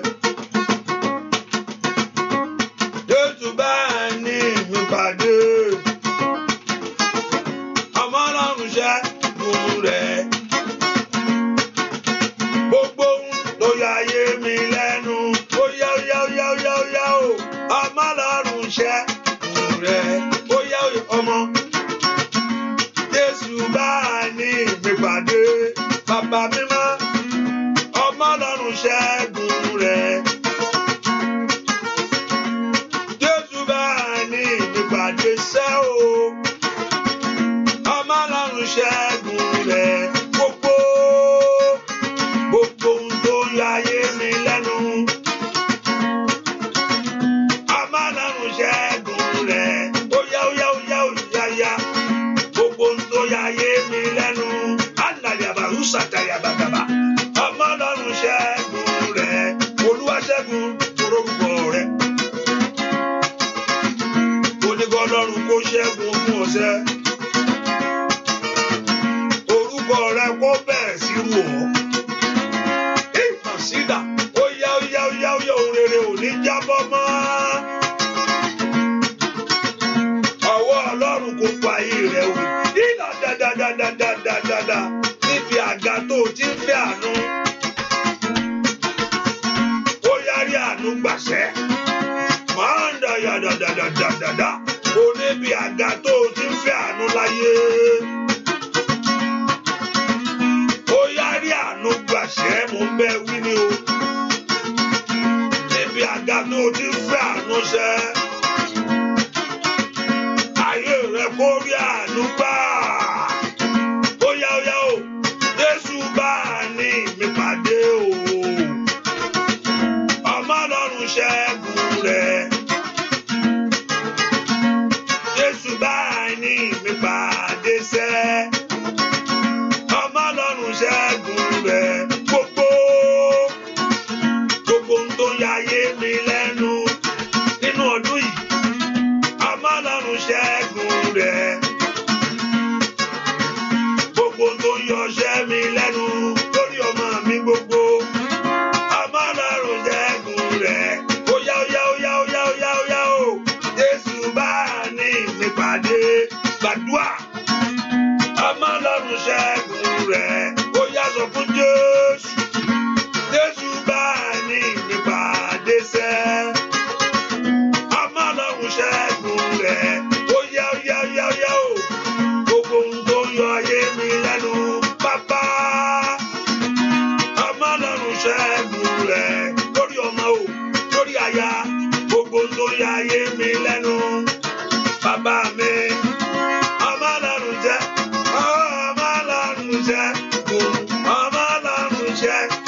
rẹ̀. Àìní àrọ́mọ bí ọmọ Ọlọ́run ṣẹ́. Ó yá sọ bẹ́ẹ̀. Ọmọ Ọlọ́run ṣẹ́gun rẹ̀. Ogun gbèsè ṣẹ́. Ọmọ Ọlọ́run ṣẹ́. Àndàyàwó lórúkọ Jésù. Ìjànú ilé Ọlọ́run. Ọmọ Ọlọ́run ṣẹ́. Mo gbàgbà tó ní kẹ́ túká o. Ó yá ọmọ Ọlọ́run ṣẹ́. Ìrà ìpàrú Satatatata, Amalarunje, Koto Olódùmarè, Edayaka, Uragada, Amalarunje, Kopapa Totile Korere, Oya Amalarunje. Let God begin to destroy it. Amalarunje, Oklamubo, Iragada Babo Shetel, Amalarunje, Oya Lorgoje. Amalarunje. Oya Olódùmarè, Oya Amalarunje, kò fẹ́ bọ́, kò fẹ́ débi ayọ̀ mi láyé, Amalarunje, òun rẹ̀ lórí ọmọ, lórí aya, Amalarunje, òun rẹ̀ bàbá mi, Amalarunje, òun rẹ̀ báyìí ní ayé àwọn ẹ̀yà ìpàdé, Amalarunje, òun rẹ̀. Ẹ porúkọ Jésù, call the name of Jesus Christ. Father, meet me at the point of my need. Bá mi pàdé nínú àìní mi gbogbo. Èmi náà fẹ́ ní ohun rere. Mo fẹ́ ṣe ohun rere o. Àwọn kan wọ́n ń ṣe. Nǹkan mìíràn táwọn míì ṣe. Báwo làwọn lè ṣe lè? Bẹ́ẹ̀ ni, èmi náà fẹ́ ṣe rere. I want to prosper. Àwọn kankan wọ́n kàn ń bímọ ni, pópópópópó. Wọ́n dẹ̀ ń sunkún fún kan. And you are just crying for one. Àti bá lè rí kan bí. Tí má tẹ̀lé rí kan àwọn kan sọ pé àwọn ò fẹ́ wọ́n dùgbò pé mi fẹ́ gbé ìwọ ń sunkún sí orílẹ̀-èdè pé búrúwà fẹsẹ̀ mi múlẹ̀ nǹkan bóun fẹ́ páàkì báàgì òun fẹ́ máa para sílé náà mo lọ sí Nàìjíríà padà òun sọ pé Ọlọ́run jọ ń tó ọlọ́run jẹ́ kí n ṣáà lè dúró bí àṣà nìkan tó ń fẹ́ padà tó ló mọ̀ pé òun ní passport lọ́wọ́ ni tó bá yí pẹ́rẹ́ wọn àti ògbọ̀n pápá àgbọ̀n pápá á tún tẹkàn létí. Ẹni tó bá gbé lọ sí Nàìjíríà tó gbé lóyìnbó for so long tí ò ní àyè láti jáde àbí kó yá lọ di minister o àbí kó yẹ lọ maybe minister job is waiting for the person or Ọlọ́run gbé lọ kí ọ̀nà là fún but tó bá lọ sí Nàìjíríà yẹn tí ó wà depressing o ti gbé ibi tí náà wà iná ò sí. Just ẹnìkan ó travel ó wá gbé wá sí Nàìjíríà èmi ò tí travel gbá yẹn a kàn ṣáà máa complain lálálẹ́ kí ni irú ìlú wo lélẹ́yìí dánwò kí ni máa sọ lọ́jọ́ kọjọ́ a máa complain everyday la máa sọ̀rọ̀ kí ni gbogbo lè báyìí ó tún múná lọ kí ni irú ìlú wo lélẹ́yìí màá máa wò pé kí ni máa kí ló dé tí máa ń sọ̀rọ̀ complain gbogbo kó jẹ́ kó máa ń sọ nípa ìlú yìí gbogbo ìgbà ló ṣáà máa ń tẹnu mọ́ irú ìlú wo lélẹ́yìí láìpẹ́ nǹkan tí ń ṣẹlẹ̀ sí nìyẹn ó tún wà depressed inú ìgbà tí mi náà wá travel àbájọ ìgbà tí mi náà wá lọ sílé mo lọ oṣù mẹ́ta ó kó ọjọ́ kan mi lè sùn mo ṣe lajúlẹ̀ kílẹ̀ mọ́ ni kí n gbé báàgì kí n túlẹ̀ kílẹ̀ mọ́ oṣù mẹ́ta ni mi lò oṣù mẹ́ta mo yẹ ranjú lẹ́yìn ọjọ́ kejì ni pé kí ilẹ̀ bá ṣàlè mọ́ olúwa mo náà wọrí máa wọ bọ́ ìwà lọ ẹ̀kọ́ yẹn padà mẹ́ oṣù mẹ́ta mo yẹ kílẹ̀ mọ́ tó wá gbé tó máa ń gbàdúrà kọ́lọ́run establish me mo mọ̀ kọ́ tó ń sọ establish me mo mọ̀ kọ́ kí èèyàn fẹ́ lọ bá wàá bá rí lórúkọ Jésù ẹ̀yin tẹ́ wá wà ń bẹ́ẹ̀ náà pé àwa táwa wà ń bẹ́ẹ̀ ńkọ́ lórúkọ Jésù ọ̀nà àgbà ṣàmì dáadáa àmín. Báwọn àwọn kan ń ṣeré wọ́n ń ṣe nǹkan ńlá wàá ṣe rere ńbẹ̀ ìwọ náà tó forí dídè Nàìjíríà sílẹ̀ láti lọ wá ohun rere jẹ lórúkọ Jésù kọ́lọ́run kó gbélé ọ lọ́wọ́ àmín.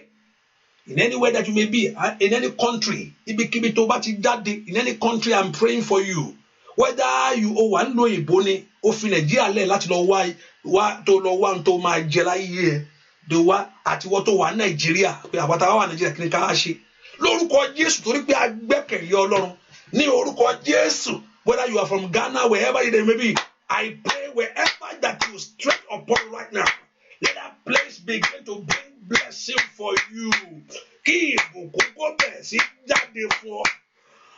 But I pray let the blessing of overflow ìbùkún Ọlọ́run lórúkọ Jésù kó balẹ̀ ayé ẹ. I pray that the blessing of God ìbùkún Ọlọ́run kó darapọ̀ mọ́ ayé ẹ ní orúkọ Jésù dúà lórúkọ Jésù Kristi Olúwa wa ẹ pé Jésù ẹ fi àyè oréré gbà mí Lord Allow me to prosper. Every ayé gbáyé mi mo fẹ́ lọ́mọ èmi náà fẹ́ bímọ. If that's what you are praying for, Olúwa mo fẹ́ bímọ o. Olúwa mo fẹ́ bímọ o. I want to have a child. I want to have my own child. Olúwa mo fẹ́ rí ìwé ìgbélu mi gbọ́dọ̀ wá bá wọn ta mílíkì nílùú yìí lásán. Mi gbọ́dọ̀ bá wọn wòran bẹ́ẹ̀. Olúwa mi wá bá wọn gbé ayé lásán o. Olúwa, I want to prosper. Iṣẹ́ ibi tí mò ń ṣe yìí. Pé abẹ́rẹ́ ló ń gún ohunkóhun tó bá ń ṣe. Bóyá òun ránṣọ ni, mẹkáníìkì ni ọ́. With everything that you are doing. Mo èmi náà fẹ́ ṣe rere bẹ́ẹ̀. I want to prosper. Mo fẹ́ gbádùn àwọn ọmọ mi o. Olúwa mo fẹ́ jẹ wọn mọ́ o. Olúwa mo fẹ́ jẹ wọn mọ́ o. I want you to open your mouth and begin to tell the Lord what you want God to do for you. Mẹ́kọ̀ọ́ porúkọ Jésù. Mo fẹ́ ṣe àṣeyè. Olúwa mo fẹ́ ṣe àṣeyè. Mo fẹ́ ṣe àṣeyè. Olúwa mo fẹ́ ṣe àṣeyè. I want to prosper. Mo fẹ́ kó dára fún mi o. Olúwa mo fẹ́ sàn. Olúwa mo fẹ́ sàn. Àní pé Jésù. Heal me, O God, and shall be healed. Save me, O God, and shall be saved. Pé Jésù dáadáa. Mo fẹ́ lu àlùyọ síbi oore. Èmi náà fẹ́ gòkè. Mo fẹ́ gòkè láyé. Mo fẹ́ gòkè. Olúwa mo fẹ́ gòkè. I want to move forward. Mẹ́kọ̀ọ́ fàyè gbà mí. Mo fẹ́ di ńlá. Mo fẹ́ jẹ wọn mọ́. Mẹ́kì ọkàn mi balẹ̀. Somebody pray. Porúkọ Jésù lára. Dúà lórúkọ Jésù Kristi. Olúwa tí èèyàn bá mọlé ológun. If you don't know Abali's house, tó pé ọ̀rọ̀ ayé yóò gbà dákẹ́. You can't just silent concerning your case. Mi gbàdúrà mọ́ mi ṣe ọkọ̀ ọmọkọ̀ dákẹ́ mọ̀ wò. Olúwa pẹ́ yà. Ayé ò gbà dídákẹ́. Kò lọ́wọ́ ẹjọ́ tó ti dákẹ́ sí. Kí ló wá ṣẹlẹ̀ kò sí nǹkan tó change. So I'm not going to pray anymore. I'm tired of praying. I'm tired of going to church. Even though I'm not going to do anything about my life, I'm just going to sit down and begin to look. Lukuluku ò ràn o. Bẹ́ẹ̀ lukuluku kò ràn ọ̀rọ̀ rẹ. I'm not going to do anything about it. I'm just tired of doing it. Wọ́n ń gba ẹ̀ngbò ni. Ọ̀pọ̀lọpọ̀ wọ́n ń gba ẹ̀ngbò ibi tó ti jókòó jẹ́ náà ti ń gba ọ̀ngbò. So wọ́n kàn rọ́ọ̀bù mi, wọ́n gbájú mi, wọ́n fọwọ́ 9, wọ́n fọwọ́ 10 rẹ̀. Hallelujah. Jókòó jẹ́, dúró jẹ́, kò sì rí ìgbàlà Ọlọ́run. Mú Ọlọ́run dání. Ọlọ́run ló need. O need wòlíì. O need mi gangan. You don't need me. You need God. Personal relationship with God. Gba Ọlọ́run yẹn mú. Ọlọ́run mo gbá ẹ mú bí. Oya. Ohun tó sọ fún mi rèé. And stand upon the word of God. God will not fail you. If you are a true worshipper of God, people ló ti tọ́. You can see people, màmá yìí ń sin Ọlọ́run, wọ́n máa ń pẹ́ ń ṣọ́ọ̀ṣì, wọ́n máa ń ṣe ogbè, ó lè má Ọlọ́run mọ̀ pé màmá wo ló ń sọ. Màmá rọ́wọ́ ni kò sí nǹkan kan ní màmá. Máa yẹn gbóná. Sometimes you are a good man of God, man, Clef qualify. I don't understand. Kò yé mi. I don't understand what you're talking about. I still question that sometimes. Ọlọ́run ní kí ni yastic there low? Which one is good? Which one is? I don't understand. So ìyẹn lè máa wò kéèyàn máa wò ẹgbẹ́ ẹni níbo ní gbogbo ẹ̀. Màmá ẹ̀ èèyàn Ọlọ́run dẹ̀ ni ó ń lọ ṣọ́ọ̀ṣì gbogbo Ọlọ́run pé kò ń ṣèyàn Ọlọ́run kankan. Ó ń lọ bí ọkàn ẹ̀mẹ̀. Ó kàn máa ń irọ́ ní gbogbo ẹ̀ o. Ó dẹ̀ sí Ọlọ́run tọkàntọkàn ṣùgbọ́n àyà ń jẹ́ ẹ̀gbọ́n Ọlọ́run pé mò ń fìyà gẹ́rẹ́ mi mò ń kó náà mọ́. Hallelujah. Bẹ́ẹ̀ ni. Stay with God. Hold on to God. Di Ọlọ́run mú.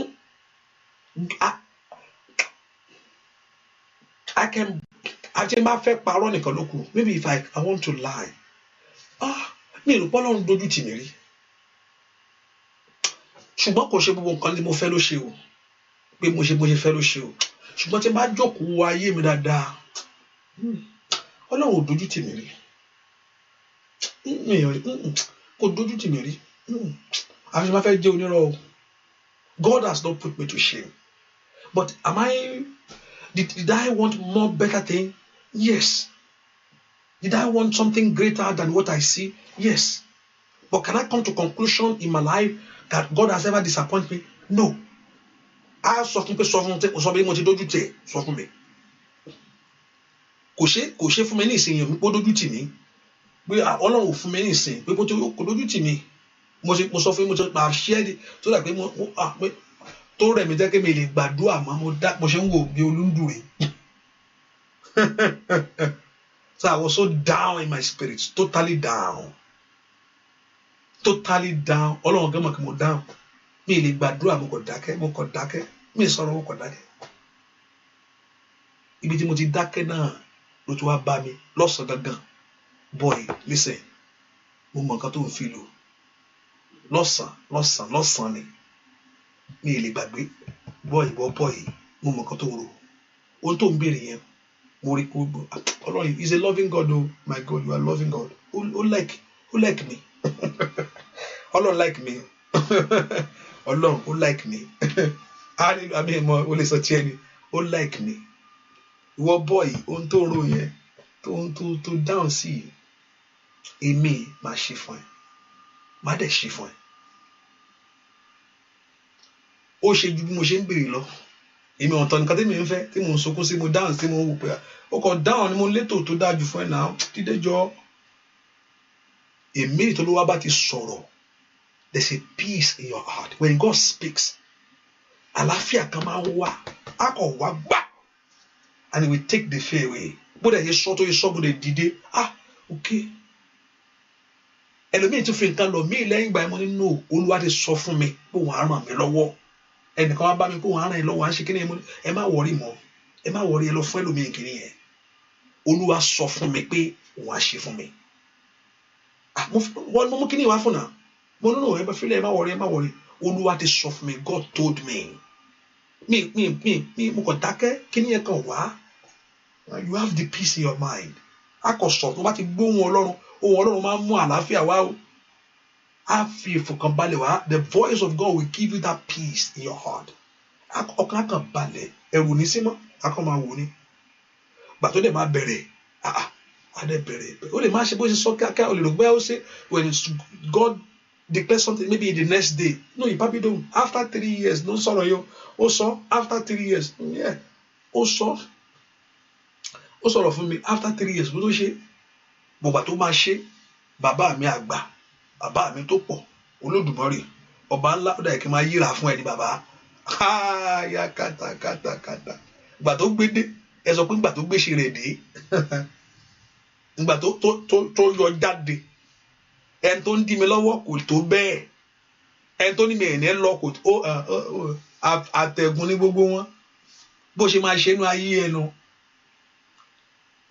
kò sọ ẹ̀rù Ọlọ́run bà mí ẹ̀rù Ọlọ́run bà mí o ohun tó bá ti pinnu lọ́kàn rẹ̀ òun ló sọ pé màá ràn ẹ́ lọ́wọ́ èmi mo máa ràn ẹ́ lọ́wọ́ òun ló sọ ohun tí mo létí tí mo létí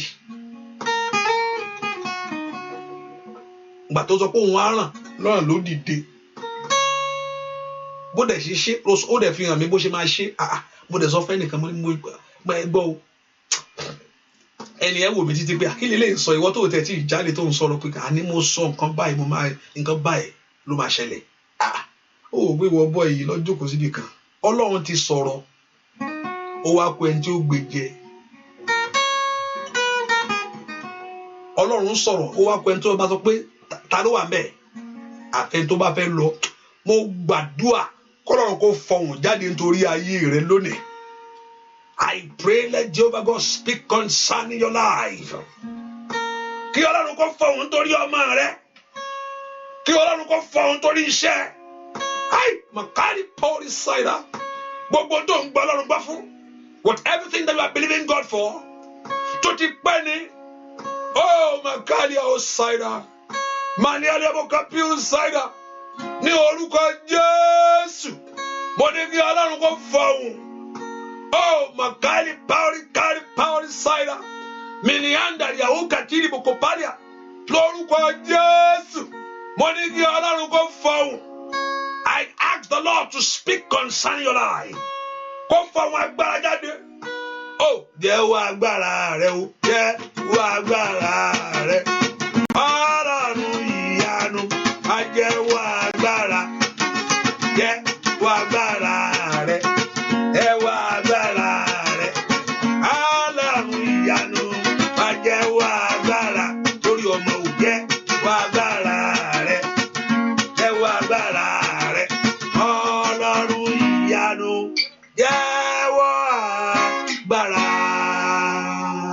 gbogbo náà tí ọ̀tá ń dánú ayé Olúwa gbomi pa lónìí náà yóò ní jò mọ́. Whatever fire in your life that is bringing pain to your life, kí Ọlọ́run kó pa iná òkùnkùn nínú ayé rẹ. Aboni láṣìírí kó bò láṣìírí. Ọlọ́run lẹ tọ̀ wá, ó yẹ rí àánú gbà, ó yẹ béèrè ń tẹ́tẹ́ lọ́wọ́ Ọlọ́run alààyè. Sọ fún Ọlọ́run, if you can put a date with the will of God, sọ pé Ọlọ́run kó tó dìgbà báyìí. Tell the Lord, before this social time, mark it, I've lifted him up. Mo ti gbé Jésù ga o. Ó ní tí bá ti gbé òun ga, òun á fi ìyanu hàn. Èmi ti gbé ga pé alágbára ni, I've declared him. Ìyanu máa tẹ̀lé o. Sọ fún Jésù yìí, tí mi sọ fún ẹ pé alágbára ni. Mo ti gbé Jésù ga níwájú yín. Olùwòsàn ni, I've lifted Jesus. Ó ní tí bá ti gbé òun ga, òun á sọ ara ẹ̀ di mímọ́. I've lifted him up before you. Pé kò kí n dójú tèèyàn o. I've lifted him up before you. Pé alágbára ni olùwòsàn ni. I've lifted that Jesus higher before you. Now begin to tell the Lord, Olúwa, Olúwa mi o, mòólì àkáfà lùsàdá. Ọlọ́run tí mo bá wá rèé. Kó tó dìgbà báyìí, before this time, ṣe lè fún èmi náà. Sọ fún Ọlọ́run, ohun tó sọ kò bá lẹ́rù kò sì já láyà. He is not afraid of what you are saying. Ọlọ́run báwo mo ṣe fẹ́ ṣe báyìí? Kò ń ṣe Ọlọ́run. Pé kí Ọlọ́run sọ pé báwo ló ṣe fẹ́ ṣe? Pé ohun tó mọ̀ ń béèrè báwo mo fẹ́ ṣe báyìí o. Kò níbo ohun tó ń béèrè ò tẹ̀. Ó ti mọ̀ pé wàá béèrè, ó ti dó dìé. Kò tó ń bọ̀ ló ti mọ̀ pé ó ń bọ̀. Jésù sọ pé mo ti rí ọ níbi igi yẹn tó ti ń bọ̀ mo ti rí ẹ. I've seen you, mo ti wù ẹ́ lábẹ́ igi. Ìgbà tó wà lábẹ́ igi yẹn mò ń wù ẹ́. Ó mọ̀ pé ó ń bọ̀.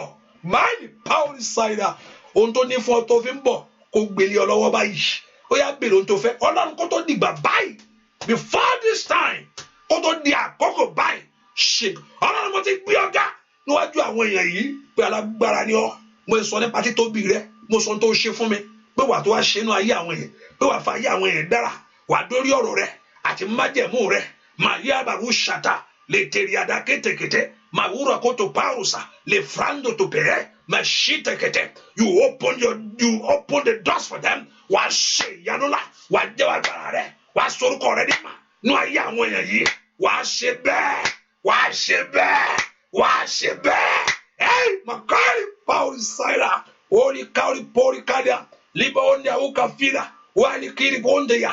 Ẹ̀yà angẹ́lẹ́ Ọlọ́run ó yẹ dìde. Ó yẹ lọ bá gbogbo àwọn èèyàn yìí. Ó ń tán sọ ẹ lọ ṣe bẹ́ẹ̀. Kò gbúdọ̀ kọjá. Ẹ ṣe kankan bá ti wí. Alágbà tọ́lọ́tì. Ẹ nà lọ́rẹ́. Ẹ tó kó wò nígbà. Ẹ mú kó lójú ọ̀nà. Ní orúkọ Jésù. Ó yá Mikali Abokapa.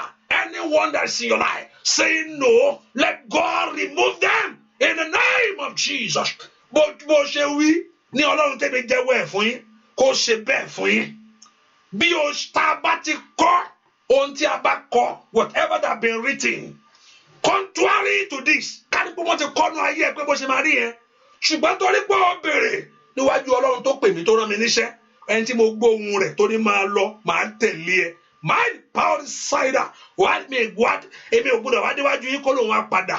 Ìlà káyìbó sanda, mo ti déwájú gbogbo yín lónìí. Wàhálì káórí powder, ẹni tó rán mi níṣẹ́ tó ní kí n máa lọ.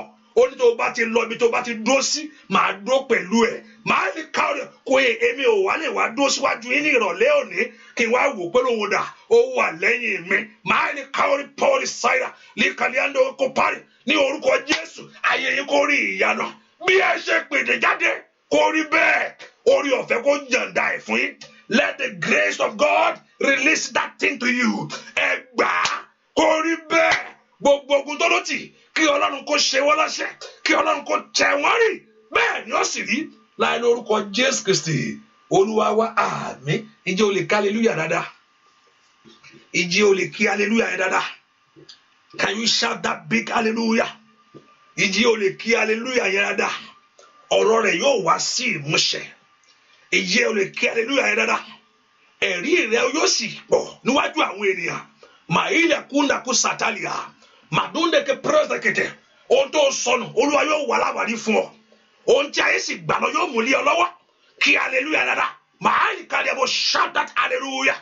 Mo ní kó kí hallelujah dáadáa. Lìkálí ẹ̀ bọ̀ kápáyà. Òrèrè yóò pọ̀ sí fún ẹ. Olúwa yóò sì múnú rẹ dùn. Kí hallelujah dáadáa. Kí hallelujah dáadáa. Hallelujah. Màkàlíà ó sàjàbọ̀kàtà. Gbogbo okùn ìdádúró já Makali power inside. Gbogbo okùn ìdádúró ó já. Gbogbo okùn ìdádúró ó já. Lọ kọjá lọ ṣe rere. A ó kí ẹ kú oríire. Bẹ́ẹ̀ ni ó sì rí láì lórúkọ Jésù Kristi. Olúwa wa, àmín. Àmín. Àmín lórúkọ Jésù. Hallelujah. Just put the man at the prayer continue. Láago méjìlá. Maybe 12, 1:30. No, not 1:30, no. Maybe 12, 1. Between 12:30 and 1. Let's see. I think let's not 12. No. So the Yoruba section again. Hallelujah. And make sure you invite your friends and invite your friends and family, and also be a support the work of God. If God has laid upon your heart to be a support, we need the support to do this. Hallelujah. And also for those in Canada, I think I've spoken with one person and two people today. So I want to have a meeting with you. You know, I've told you why we are doing this. It's not like I'm putting burden on. No, let's see how things is going to work. Another state too. I want to Canada. So if you're in Canada area, you don't have to be big. Don't worry. Don't worry. Just let's think about the place we're going to use. It probably a small room. I don't mind. Let's start with something. Hallelujah. You know, all of our fiti washeri. Ti àmì àtẹ̀lé ọ̀rọ̀ máa ní ṣẹ́fàyà tí Olódùmarè báńkì á lọ á ṣe àná.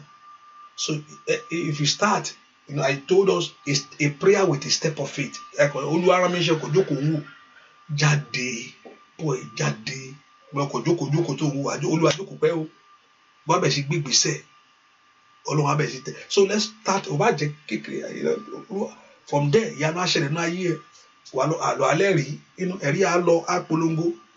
So for those in Canada and also that other state, New Jersey, I think somebody say in Chicago. I think I have 2 people in Chicago. We put this thing, you know, you can't be flying.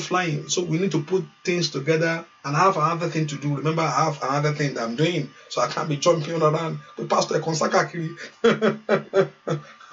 Hallelujah. So we need to put things in plan.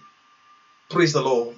So that's how we need to put things. No, I'm coming the next day. I'm coming next week to your place. No, we need to put things to plan.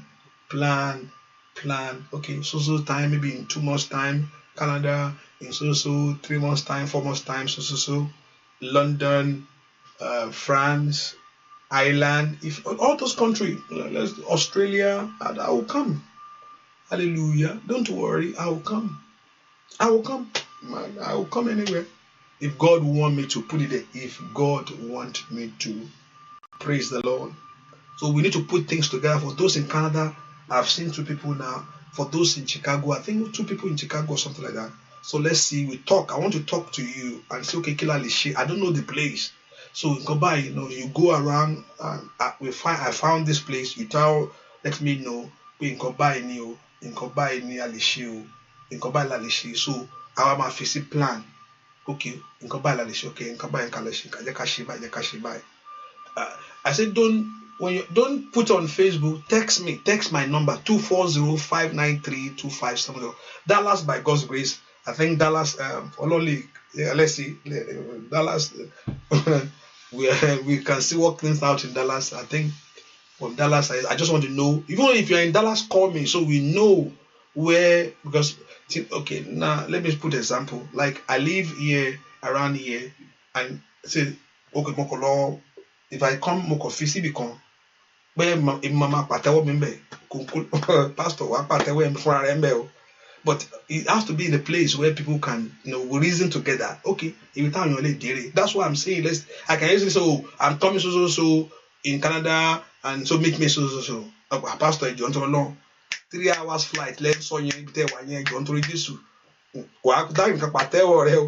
Praise the Lord. But when we put things together, it be like you know, so that's what I need us to do together. Praise the Lord. In Bilolo available Talilo. That is also more cheaper to use this place. Don't worry about me. Don't think about Pastor, leave that alone. Let's do the work of God first and let the miracle happen in your life. Kí àná dáhùn nínú ayé ẹ. So call me, text me 24059 so I can able to know. If you text, and don't say it on so don't say I'm here. Text me 240-593-2570. So that's where I can know. So I can call. So 2 people. I'm for those in Canada. So I can call around Toronto area. I think those that I see is around Toronto area. Now for now. So we can put things together and so set a date. Maybe in 2 months' time, 3 months' time. I don't know. So it depends on what we put together, and also we prepare for it, and also we come and Ọlọ́run á sì jáde á mú ìyanu ẹ̀ jáde. I know that ọ̀rọ̀ ọmọ oníṣẹ́ ṣàfáyà tí a kọ́ ṣáájú á bọ̀ pàdé á sì gbó ńlá lé wọ́n lọ́wọ́ ayé á sì lẹ́rìí bẹ́ẹ̀ olóníṣẹ́ orúkọ ẹ̀ mo fi ń bọ̀ á sì forúkọ rẹ̀ hàn. Ọlọ́run tó pọ̀ nípa àtàgbára jẹ́ kí àwọn èèyàn kórè ìyanu. Jẹ́ kí ẹ̀rí gbogbo wọn kó pọ̀. Gbogbo ẹni tẹ́ text mi nínú àdúrà yín mi ní kẹ́ text mi nìsín. For those that text me their prayer requests, some are touching. Lórúkọ Jésù Olúwa bá mi dáwọ́lé ẹ̀bẹ̀ nìkankan Olúwa dáhùn. Thank you Jesus. O ṣé bàbá. Ìyanu kó ṣẹlẹ̀. Jẹ́ kí ìyanu kó tẹ̀lé. Gbogbo ẹ̀bẹ̀ gbogbo wọn dáhùn. In Jesus' name we pray. Amen. And also, by God's will, I'm going to open the line. Don't worry. We still have time. So I want to do that. I'll open the line. Let's see. Maybe I'll open the line and we're able to talk. Remember I said I want to talk. I talk to you. We pray and see. Maybe sometimes it's direction. Sometimes. So that's why I want to open the line and also do a prayer of agreement with you. They say if 2 of you touching anything, 2 of you touching anything, I mean, you must tell me. I must know. That's a prayer of agreement. That's not prayer of agreement. The prayer of agreement, you tell me. Mo fẹ́ lọ fún interview. Now, Olúwa, we agree, we interview. That's a prayer of agreement. The pastor kò gbàdúrà. That's not agreement. I don't know what you are believing God for. So, so prayer of agreement, you tell me, mo fún interview, mo fẹ́ ríṣẹ́. That's a prayer of agreement. Not like, let's just pray. That's not prayer of agreement. Hallelujah. The Lord will help us in Jesus. Go in God's blessing. Go in God's blessing. That this new thing, in Jesus' name we pray. God bless you. Thank you for coming. God bless you. Bye-bye. Thank you. Invite your friends and family and see you by 12:30, around 12:31 tonight again. God bless you. Bye-bye.